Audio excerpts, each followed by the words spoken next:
Assalamualaikum warahmatullahi wabarakatuh. Sebelumnya, perkenalkan nama saya Dina Aprilia Sari, biasa dipanggil Dina, NIM 195101998. Saya dari jurusan manajemen. Di sini saya akan menjawab tugas untuk ujian akhir semester atau UAS semester 3 pada mata kuliah manajemen pemasaran 1. Jadi di sini kita disediakan 4 pertanyaan dan kita harus menanggapi pertanyaan tersebut dengan mencantumkan teori dan juga opini kita masing-masing. Jadi yang nomor 1, bagaimana sistem informasi pada perusahaan berskala besar mencangkup nasional dan multinasional dengan perusahaan berskala kecil atau UMKM. Yang pertama, menurut Yakub 2012, sistem informasi merupakan kombinasi teratur dari orang-orang, perangkat keras, perangkat lunak, jaringan komunikasi, dan sumber daya yang mengumpulkan, mengubah, dan menyebarkan informasi dalam sebuah organisasi. Kemudian kita akan membahas yang berskala besar, nasional, dan multinasional. Jadi pada penggunaan sistem informasi pada skala besar ini, cangkupannya sudah bersifat global. Jadi sudah meluas, tidak hanya pada satu kota atau satu negara, namun pada negara-negara lain juga. Jadi siapa saja tahu produk dari perusahaan tersebut.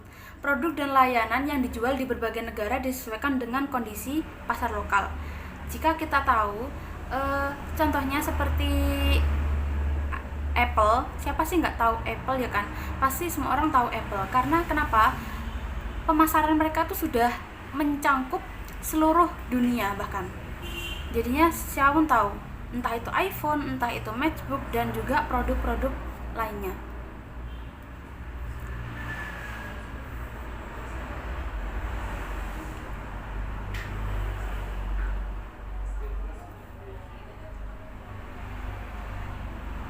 Jadi pada berskala besar ini, penjualannya itu mulai dari web, e-commerce, seperti itu, sudah memanfaatkan teknologi-teknologi yang sudah maju. Apalagi kita sekarang berada di zaman 4.0. Jadi semuanya itu serba praktis dan juga serba mudah. Oke, selanjutnya berskala kecil atau UMKM. Jadi pada UMKM ini memiliki lingkup yang lebih kecil daripada yang berskala besar. Hal ini memungkinkan dalam penyebaran informasi tentang UMKM juga sedikit terbatas. Maka dari itu masih banyak orang yang kurang mengetahui mengenai informasi UMKM ini. Jadi pasti kita juga pernah ya mendengar tentang UMKM. Jadi tetapi orang-orang itu banyak yang tidak tahu UMKM itu sebenarnya itu apa saja sih isinya. Nah, itu yang kurang dari UMKM itu menurut saya tentang penyebaran informasi-informasinya yang kurang meluas, yang kurang memasyarakat. Hanya tahu seperti UMKM itu hanya usaha mikro menengah seperti itu dan dijalankan oleh masyarakat sekitar. Namun informasi tentang UMKM itu sendiri kurang. Kemudian seperti pendapat Sudaryanto dan Irdawati 2008 dalam tulisannya yang berjudul Pemanfaatan Teknologi dalam Pelayanan Kesehatan. Jadi menyatakan bahwa tujuan pemanfaatan teknologi dalam kesehatan adalah lebih efisien dan memungkinkan pasien dan profesi untuk melakukan apa yang sebelumnya tidak praktis atau impossible.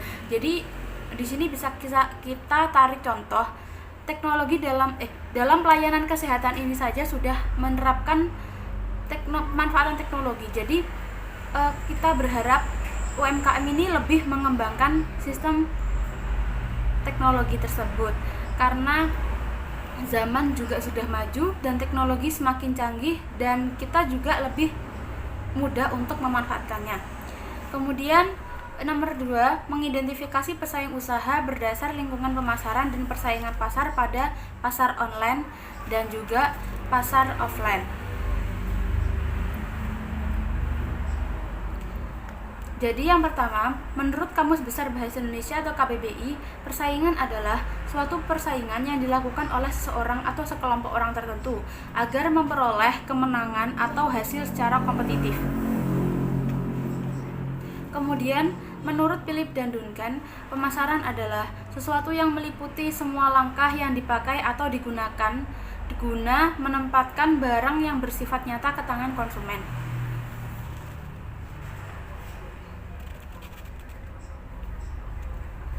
Jadi bagaimana sih kita memanfaatkan pemasaran ini? Jadi untuk yang pasar online itu yang pertama kita melakukan riset dan juga menentukan target pasar. Jadi sebagai pebisnis kita harus bisa mengetahui bagaimana tipe konsumen, apakah bisnis yang kita bangun ini dibutuhkan oleh konsumen, dan seberapa tingkat kebutuhan konsumen terhadap barang tersebut. Karena pasti kita juga memiliki riset tentang mengelola lingkungan pemasaran kita. Jadi apabila pada lingkungan pemasaran kita ini banyak yang memiliki produk ini, nah kita boleh memiliki produk tersebut, tetapi kita juga harus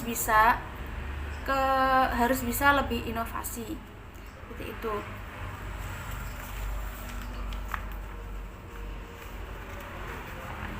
Kemudian menunjukkan keunikan barang. Jadi sebaiknya kita sebagai pebisnis harusnya lebih kreatif dan juga lebih inovatif dalam mengemas produk kita. Jadi banyak ya kita ketahui, banyak di luar sana itu para pebisnis berlomba-lomba untuk mengemas atau mengemas produk mereka ini dengan sebaik-baik mungkin. Tapi di sini kita harus mencari apa sih yang orang lain nggak punya tapi kita punya, seperti itu. Jadi kita memiliki keunikan sendiri. Kemudian membuat label atau branding. Membuat label atau branding ini juga sangat penting sekali karena untuk agar dikenal oleh masyarakat, ya kan.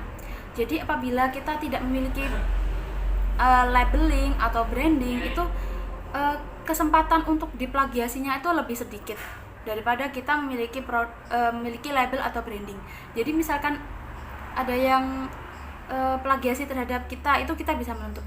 Terus membuat website atau situs medsos. Nah ini sangat penting sekali karena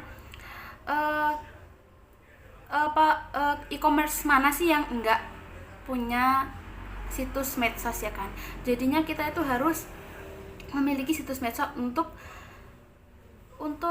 memasarkan usaha kita atau produk kita, jadi agar dikenal oleh orang-orang, tidak hanya di toko offline saja, namun di online.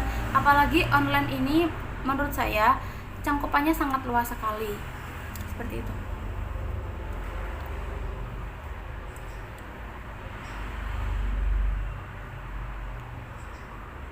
Oke, kemudian memberi diskon ataupun promo. Nah, jadi di samping kita memiliki medsos dan juga hal-hal tadi yang sudah disebutkan, kita harus memiliki diskon ataupun promo. Ya sekali-kali lah boleh kita adakan promo itu untuk menarik pelanggan kita agar mau untuk mengkonsumsi produk dari kita. Jadi sekali-kali tidak apa-apa. Kemudian menjaga loyalitas terhadap konsumen.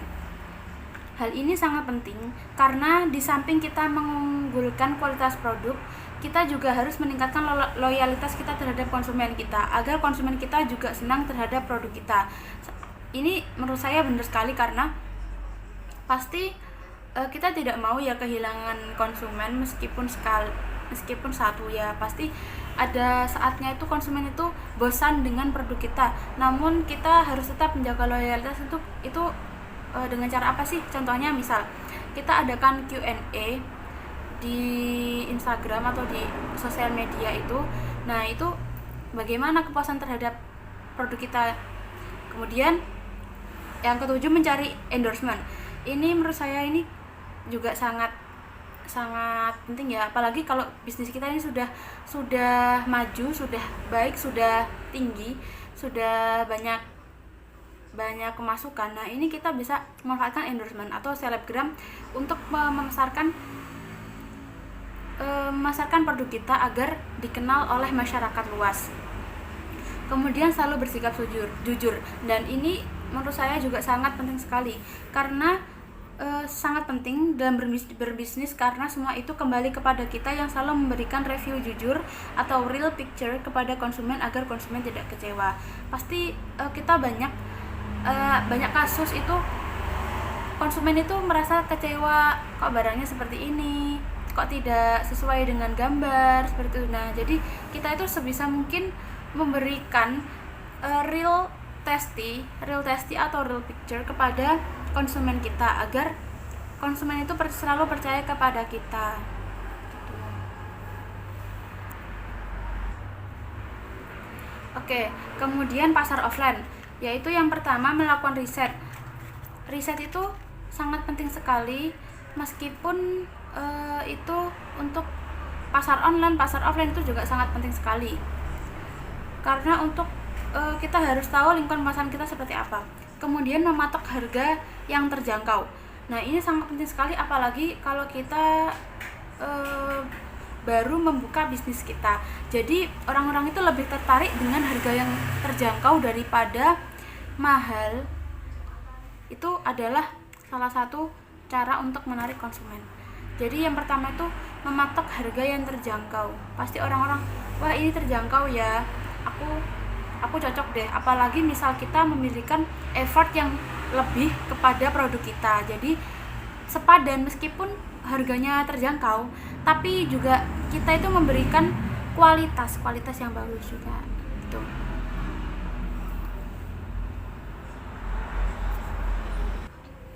Kemudian memasang iklan di sosial media, ini juga sangat penting sekali. Meskipun kita memiliki toko offline, ruko atau butik seperti itu, kita harus tetap memiliki sosial media. Karena apa? Itu tadi, kembali lagi, sosial media ini jangkauannya sangat luas sekali. Apalagi misalnya kita memiliki lebih dari satu sosial media, misalnya tidak hanya Instagram saja, tapi kita memiliki banyak sosial media kita pakai gitu. Karena kalau menurut saya, misalnya kita memiliki toko offline, tetapi kita tidak memiliki sosmed, itu kurang. Kemudian display toko yang dapat menarik perhatian. Nah, ini sangat penting karena konsumen itu pasti yang dilihat awalnya itu adalah tampilan luar dari toko. Apalagi kita di sini kasusnya pasar offline kan, pasti yang dilihat pertama kali itu apa sih? Tampilan depan misal toko gitu. Jadi kita harus menata toko itu sebagus mungkin, sedemikian mungkin agar bisa menarik perhatian dari sang konsumen. Jadi konsumen ini tidak akan kecewa gitu. Kemudian menciptakan lingkungan pemasaran yang nyaman.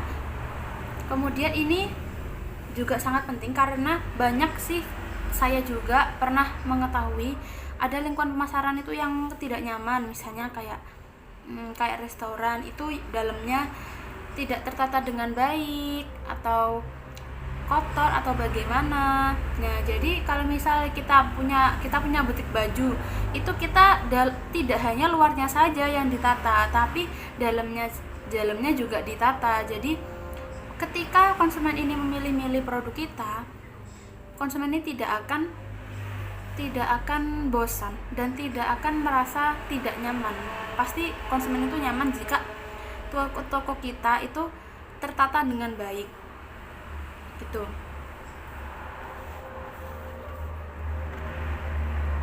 Kemudian nomor 3, sejauh manakah kepentingan dari pembentukan segmentasi dan target pasar? Menurut Gito Sudarno, segmentasi pasar yaitu salah satu usaha untuk dapat mengelompokkan pasar dari suatu pasar yang bersifat heterogen akan menjadi beberapa bagian-bagian pasar yang memiliki sifat yang homogen. Jadinya pasti lingkungan pasar itu memiliki bermacam-macam karakteristik ya, tapi kita itu bagaimana sih caranya untuk menggabungkan karakteristik yang berbeda-beda itu menjadi satu, seperti itu. Jadi pada segmentasi pasar ini kenapa sih harus dibentuk dengan baik, dan juga target pasar ini dibentuk dengan baik? Karena banyak sekali ada beberapa manfaat yang dapat saya simpulkan pada pembahasan kali ini.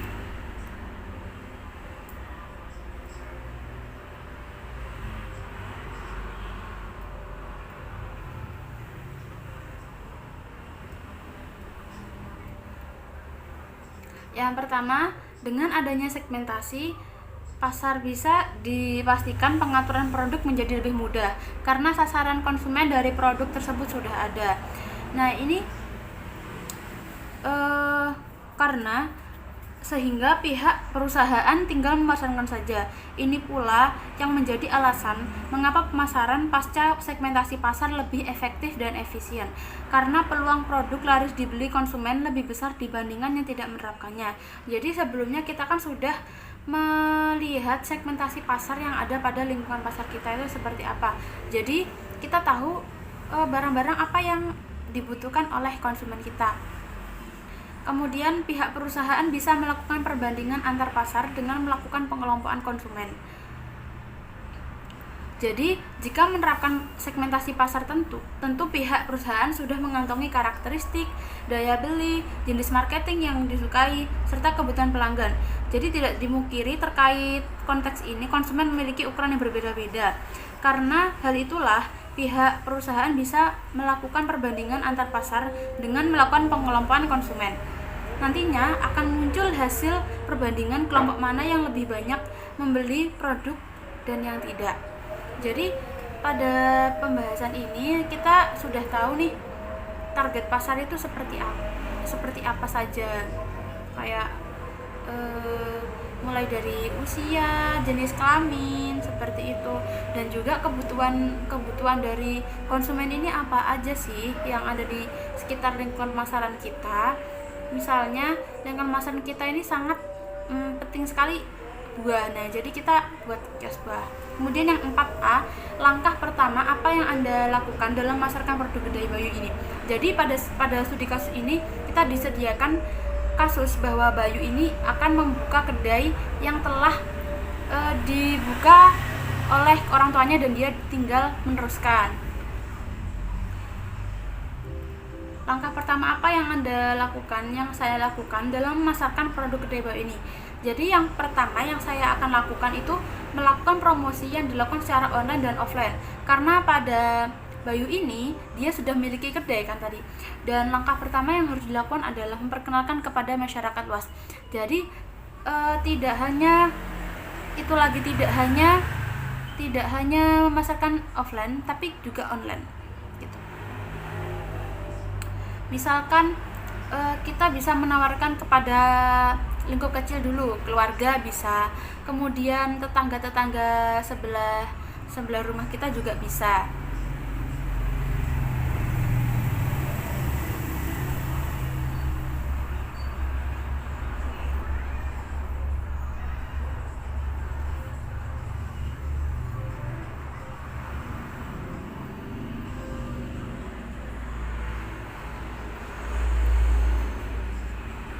Kita juga bisa memasarkan ke teman-teman dekat kita, karena bisa saja beberapa dari mereka itu pada saat itu sedang membutuhkan jasa kita, seperti mau ada catering, hajatan, atau acara-acara yang lainnya.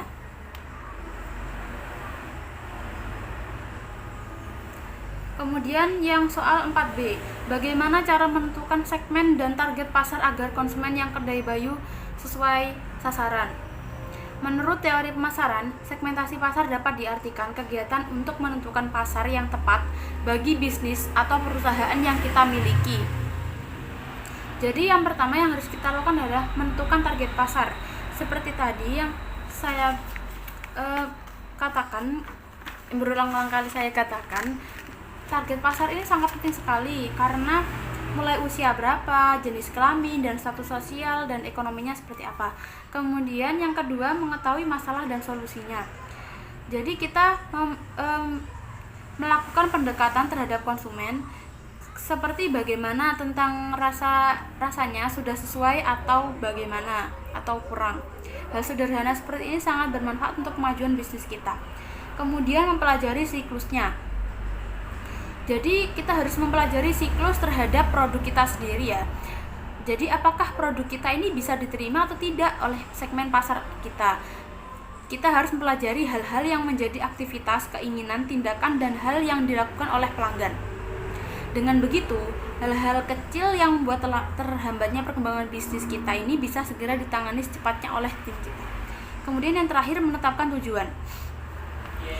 Tujuan adalah hal yang penting selanjutnya yang harus kita perhatikan. Setiap segmentasi yang sudah ada tadi pasti memiliki karakteristik, kebutuhan, keinginan, dan perilaku yang berbeda. Namun dengan adanya perbedaan tersebut, buatlah segmentasi kita memiliki satu tujuan yang kuat untuk menggunakan produk atau layanan yang kita punya. Meskipun di beberapa hal terdapat tujuan yang berbeda dari yang diharapkan, bukan menutup kemungkinan jika kita sudah mencakup segmentasi yang sesuai dengan pilihan kita. Jadi apapun itu, kita harus menetapkan tujuan dari awal. Tujuan kita untuk membuka kedai ini apa sih? Terus untuk manfaatnya untuk masyarakat sekitar ini apa sih? Kita harus memiliki tujuan seperti itu.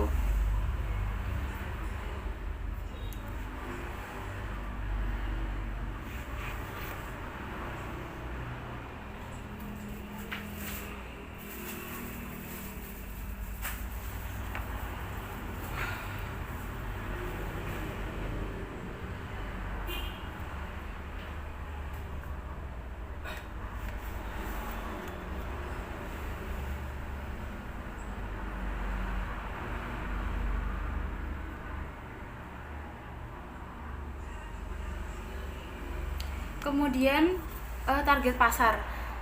Target pasar menurut Kotler dan Armstrong 2008 adalah kelompok pembeli atau buyers yang memiliki kebutuhan atau karakteristik yang sama yang menjadi tujuan dari promosi perusahaan.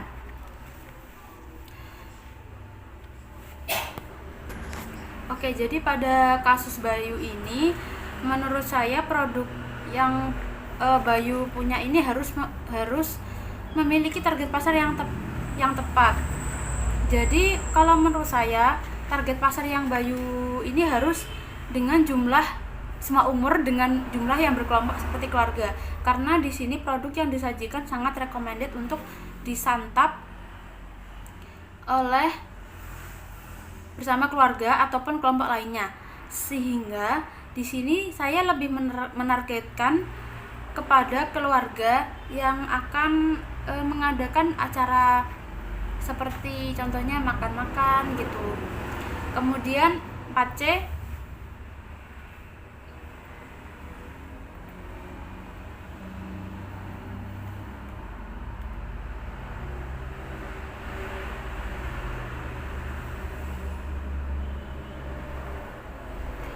apa dan bagaimana saran untuk Bayu dalam menjalankan kedai ini ke depannya. Jadi banyak sekali ya. Jadi menurut Mahmud Mahfud, perkembangan usaha adalah perdagangan yang dilakukan oleh sekelompok orang yang terorganisasi untuk mendapatkan laba dengan memproduksi dan menjual barang atau jasa untuk memenuhi kebutuhan konsumen.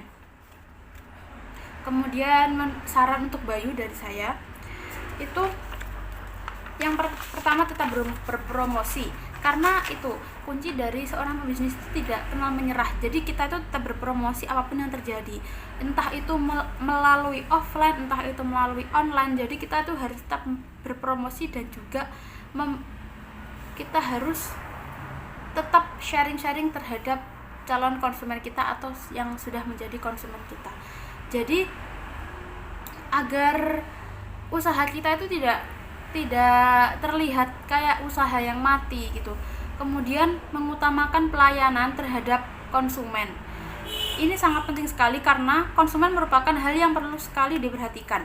Oleh sebab itu harus senantiasa dalam mengutamakan pelayanan dan kepuasan konsumen atau pelanggan. Jadi di sini Bayu bisa membuat produk yang mampu memuaskan konsumen. Misalnya untuk plating yang sendiri itu sepele, tapi kalau misal kita menaruh makanan kita tidak beraturan, itu pasti juga itu termasuk tidak mengutamakan pelayanan terhadap konsumen. Jadi kita di sini itu tetap memberikan kenyamanan terhadap konsumen apapun itu bentuknya yang kita bisa sediakan pada lingkup pemasaran kita. Kemudian mengadakan promo, ya menurut saya sekali-kali bisalah Bayu ini mengadakan promo, misalnya untuk memperingati hari jadi daerahnya atau apa, itu bisa. Kalau misalnya gini, kayak paket hemat, beli 5 porsi gratis minuman dan dessert. Jadi kemudian juga tidak lupa Bayu itu harus membuat desain kedai semenarik mungkin atau instagramable, ya itu bahasa anak-anak zaman sekarang, yang tidak hanya disukai oleh kalangan remaja namun seluruh kalangan. Jadi banyak tuh yang suka foto-foto kayak keluarga gitu.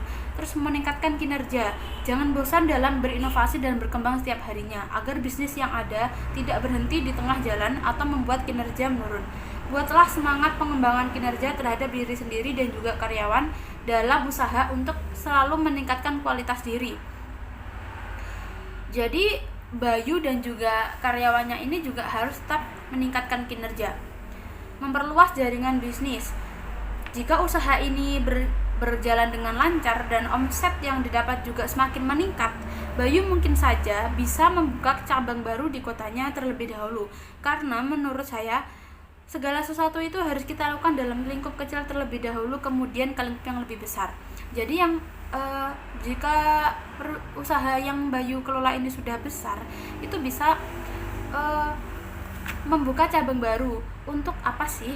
Untuk dikenal oleh orang lain. Jadi orang lain itu tidak hanya tahu oh yang di situ ya, nah itu jadi bisa tahu oh di daerah itu juga ada. Kemudian melakukan evaluasi kerja. Jadi agar usaha Bayu bisa menjadi lebih berkembang dan maju lagi adalah senantiasa melakukan evaluasi kerja. Jadi buatlah evaluasi kerja mingguan, bulanan atau tahunan sesuai periode yang dibutuhkan untuk kemudian membahas apa saja yang sudah dilakoni. Evaluasi kerja ini bisa menjadi salah satu penilaian dan juga pengingat diri dan karyawan untuk semakin meningkatkan kualitas kerja. Jadi para karyawan dan juga Bayu ini sendiri tidak akan tidak akan terjadi miskom di antara mereka ini. Jadi sangat perlu sekali evaluasi kerja itu. Oke, sekian dari saya. Terima kasih. Wassalamualaikum warahmatullahi wabarakatuh. Jika ada kurang lebihnya saya mohon maaf. Makasih.